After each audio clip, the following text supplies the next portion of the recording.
Again, Erev Shabbos, Parshas, Shemini, or 8, we're L'malam Teva, post Pesach. We're working way up, we're counting our way up to Shavuos, we're in Tzviras HaOmer. This week's Parsha, we have Nadav and Avihu, who meet their demise in a fantastic way. It's entirely abnormal, and they get a huge portion of the Parsha dedicated to them. What happened? When they were setting up at the Chanukah HaMishkan, Nadav and Avihu went in and they brought an Eish Zar, and their punishment for bringing this Eish Zar was that fire came out, Rashi describes, from the Aron HaKodesh, from the Kodesh Kodashim, and these two bullets of fire went up their nostrils, and that's how they died. Fantastic way. It's just totally abnormal, unheard of before. It's a very atypical sort of a misa. Mamash b'yidei Shloime, it came out of the Kodesh Kodashim. So we have to understand, what did they do wrong, and why this specific oynish. The Arizal says it doesn't seem like that there was something intrinsically like evil or like even bad about what they did, because first of all, the fire comes out of the Kodesh Kodashim. It could come out as anger, but it seems that it came from the Libeinu Shloime, and the Arizal says that their neshamas were hovering in this world and waiting until Pinchas went to go kill Zimri and Cosby over there. And both of their neshamas went into Pinchas. Fascinating Arizal.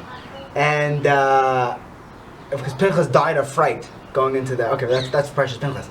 But it seems like they didn't have the a punishment. It seems that it was some sort of a consequence. And I think the way I heard about Eitan Feiner put it together, he says that there's a perfect balance and equilibrium throughout the entire relationship of Yiddishkeit, of Judaism. And there's a balance by everything. When it comes to the Har Sinai, when Klal Yisrael got the Torah from the Libeinu Shloime, and we became Am Yisrael, there was a very, very strict law that the Libeinu Shloime kept telling us: don't go up the mountain. Don't go up the mountain. And the next pasuk says, don't go up the mountain. And make sure, be careful, go down and tell Klal Yisrael, don't come up the mountain. Whatever you do, draw a red line, do not cross this line, do not come up the mountain. What was the big deal over there? And there was a balance, because we were experiencing a tremendous ahava of the Libeinu Shloime, a tremendous relationship. We were under the chuppah with the Libeinu Shloime. And the Libeinu Shloime said, you have to have a balance here. There has to be yira as well. There must be an awe. You have to stand back. Don't come closer than this line. Ahava, yes, but yira also. It has to be in a perfect equilibrium. And so over here, what happened with Nadav and Avihu is that they were so excited about the Chanukah HaMishkan. We finally have a representation, a physical representation of the Libeinu Shloime's presence in Olam Hazeh. And they just exploded of that ahava, and they ran in. And Rashi says they were drunk. Chazal say maybe they were drunk, but it could be they were just drunk on love. And they ran in without the kavod rosh, like a person who's drunk, maybe. And they brought this Eish Zar without being Meir Halacha b'fnei Rabbi. And they were just so excited about this love. And the truth is that being in love with Hashem is not a bad thing, and that's why they didn't get an oynish, like they weren't chayav misa, and they weren't.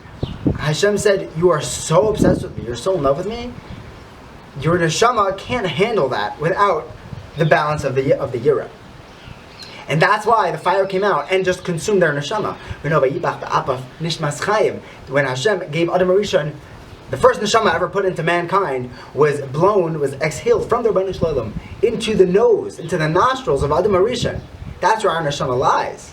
It's somewhere back here by the tefillin knot goes, but it's up here. But it was blown up through the nostrils, and that's where the fire went. It just they were consumed by the unadulterated, overwhelming, overflowing ahava that they had, and they were lacking that era. That was their punishment. Rav Shimon Schwab writes in his book on tefillah that we shackle. He's talking about Ashrei. And he says that there's a balance in Ashrei, in the different psukim. If you go through it, you'll see that there's different sections, but he talks about the balance there. And he says that one of the reasons that we shuckle, there's a lot of reasons why we shuckle. The Vital says it's because the Zohar says because we're on fire, we're a flame. Flame can't sit still. So, but the Shimon Schwab, a more of a Yakasha approach, says that when we're davening to Hashem, we're experiencing a relationship. We're walking into His chambers and we're talking to Him one-on-one. We're saying Atah. We're referring to Hashem in the first person. That's a terrifying thought. But there's a tremendous amount of ava in that conversation. So Shimon Schwab says when we shuckle, we lean forward to show our ava that we want to come close to you. But we also show a yira and we lean back.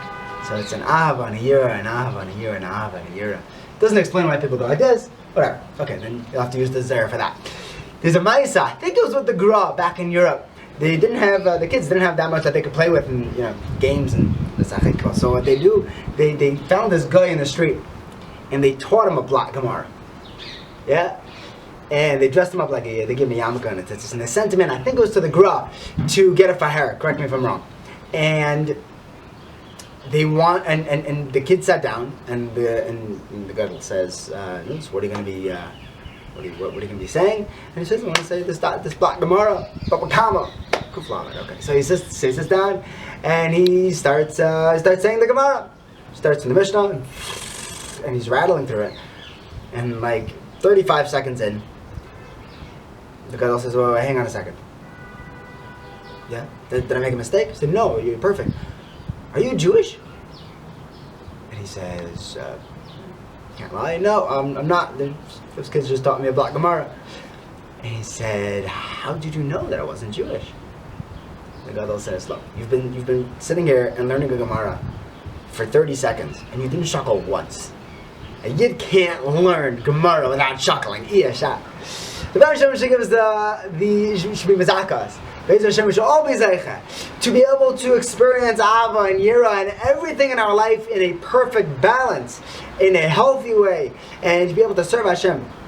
B'chol Libeinu, v'taher Libeinu, v'taher Libeinu, li'avnecha b'yemes, v'taher Libeinu, v'taher Libeinu, li'avnecha b'yemes,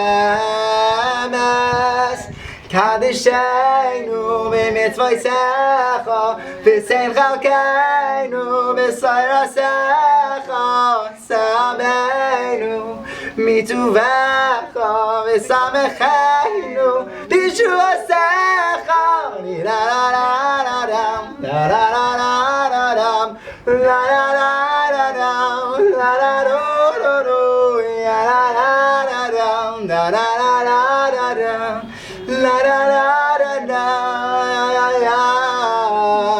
v'taher Libeinu, v'taher Libeinu,